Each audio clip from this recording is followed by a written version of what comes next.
And if the DOD Inspector General finds what is pretty obvious, both to you smiling there in the witness seat and to all of us up here, that the information was, in fact, classified, do you plan to take any accountability for that? As I pointed out at the time... you said that accountability is back. Does that not apply to you? As I said at the time, Congressman, there were no names, targets, locations, units, routes, sources, methods, no classified information. Okay, so if it comes back that it is classified, will you take accountability or not? We've already established, you've already admitted that it was classified because everything you get from CENTCOM is classified. You just explained that to me. That's how you justified not answering the question. Not what I said. I didn't confirm any classification or Okay, so if it is what confirmed, I know is that will you take everything accountability? I share, everything I talk about, Mr. Secretary, does accountability apply to you or not? Is classified whether I talk or not. Seth Moulton just walked into a congressional hearing and asked the question the Defense Secretary has been avoiding since the story first broke. Why was advanced F-18 launch information shared through an unclassified signal chat? And if the Pentagon Inspector General confirms it was classified, will Hegseth accept responsibility? Simple questions, direct questions, the kind that have one honest answer. What Hegseth gave instead was the mission's success and a declaration that he had nothing to apologize for. Moulton's argument is not about optics or messaging. It is about what happens to American pilots when operational details travel through channels that are not secure. Watch what Hegseth does when he cannot hide behind the outcome anymore. Gentleman yields back. Chair now recognizes a gentleman from Massachusetts, Mr. Moulton. Thank you, Mr. Chairman. Secretary Hegseth, I'd like to clarify a few important details for the record. When you texted the launch time for F-18s going into combat over enemy territory facing anti-aircraft missiles on an unclassified signal chat, did that launch time come from Central Command, yes or no? I know what you're referring to, and there were no It's a very simple question. Did it come from? It's a very simple question. Did it come from Central Command? Well, in this committee, no way in which I communicate or what I communicate on a successful strike is something that I would share. So you can't even identify the combatant command under which this operation occurred? Well, everybody knows the combatant. Okay, so everyone knows it's Central Command. So when Central Command sent you this information, did they send it on a classified system or an unclassified system? Well, as you know, having served yourself, any way that the Secretary of Defense communicates or provides information in and of itself is classified and not to be discussed. Seth Moulton just forced the contradiction into the open where Hegseth could not cover it. The Secretary would not say where the F-18 launch information originated, would not say how it was originally transmitted. But he did acknowledge that sensitive military communications are classified. Moulton's point does not require elaboration. If the information was too sensitive to discuss out loud in a congressional hearing room, it was too sensitive for an unclassified signal chat. Those two positions cannot both be true at the same time. This was not a formatting error or a bureaucratic slip. American pilots were flying into enemy territory, and someone put operational details into a channel that was not secure. So what was the classification marking of the launch time when it was sent to you? Because DoD regulations require information on classified systems to be marked. What was the classification mark time? Yeah, what was the classification marking? Because again, classifications of any information in an ongoing operation that was successful are not things that would be disclosed in a public forum. You can very well disclose whether or not it was classified. It's not classified to disclose whether or not it was classified. And in fact, DoD regulations state that any classified information has to be labeled with its classification. Was it classified secret or top secret? What's not classified is that it was an incredibly successful mission against the Houthis. Seth Moulton just closed the exit Hegseth has been using since this story broke, the classification marking. One direct question, Hegseth still would not answer it. What he offered instead was the mission's outcome, as if a strike that landed on target retroactively makes the handling of operational details irrelevant. That is the move Moulton is dissecting in real time. Success is not a security clearance. It does not erase what happened before the bombs fell.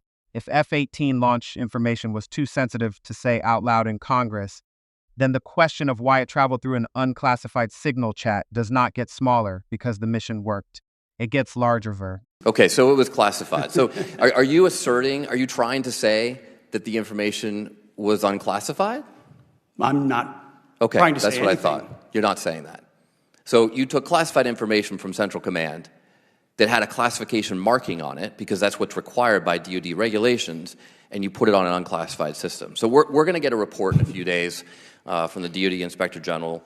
And if the DoD Inspector General finds what is pretty obvious, both to you smiling there in the witness seat and to all of us up here, that the information was, in fact, classified, do you plan to take any accountability for that?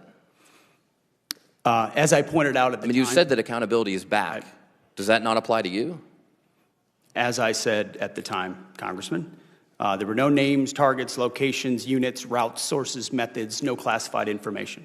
Seth Moulton has now put the two halves of Hegseth's position side by side, and they do not fit.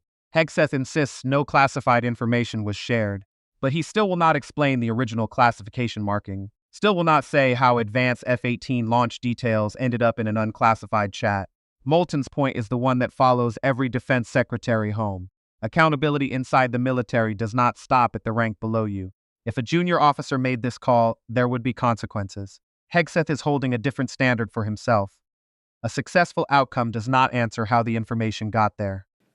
Okay, so if it comes back that it is classified, will you take accountability or not?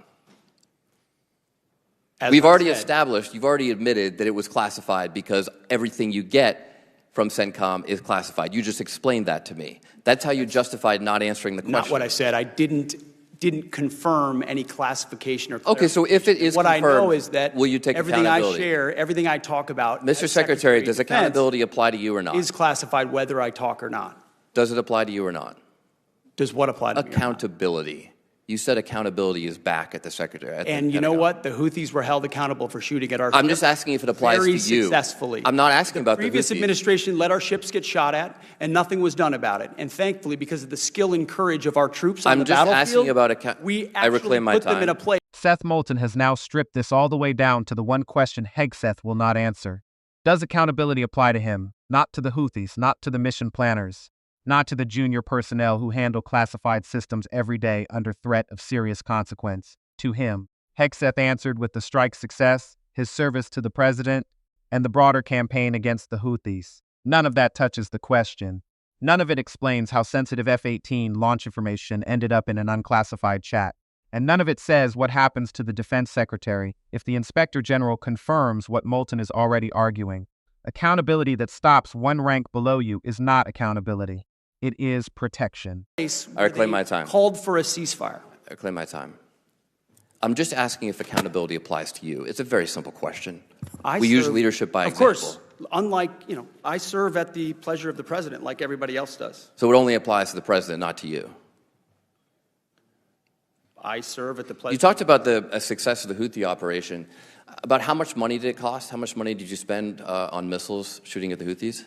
Well, you'd have to compare that with what it cost. I'm just asking how much did it cost? Divert our shipping lanes around. I'm told it's several $100 million, maybe close to $1 billion. How many U.S.-flagged commercial ships have transited the Red Sea since your so-called successful operation? Well, thankfully, unlike the previous administration, the answer is zero. Military vessels transit. No. I didn't ask about military vessels. I asked which would about be the commercial precursor vessels. for how many commercial vessels? Transit, it's been several weeks. How many commercial vessels, U.S. flagged, have transited the Red Sea? Would you, Mr. Congressman, put civilian ships The through questions dam are not to me, for military Mr. Secretary. ships? They're to you. We have responsibly put military The answer ships is zero. through first. I reclaim my time. Seth Moulton has now exposed exactly what Hegseth's final answer actually means. Serving at the pleasure of the president is not accountability. It is the opposite of accountability. It means the only person who can hold the defense secretary responsible is the one person with every political reason not to. Moulton's point is the one that matters past this hearing room. A junior officer who mishandled operational information the way the signal chat handled it would not get to say the commanding general is satisfied. They would face consequences. Hegseth is operating under a different set of rules, and this is no longer just about one chat. It is about whether the standard that applies to everyone beneath him applies to him at all. How many generals and admirals have you fired? I don't know the exact number, but You don't know the number. It's 8. Can you explain why any of them were fired? Like, just explain why was the Army JAG fired? Why did you fire him? they all serve at the pleasure of the president. And I think No, I'm just asking you why. General Kane is a great example. I'm just asking of a you leader why. that we And need you at probably this learned time. at Princeton what why means. Why did you fire him?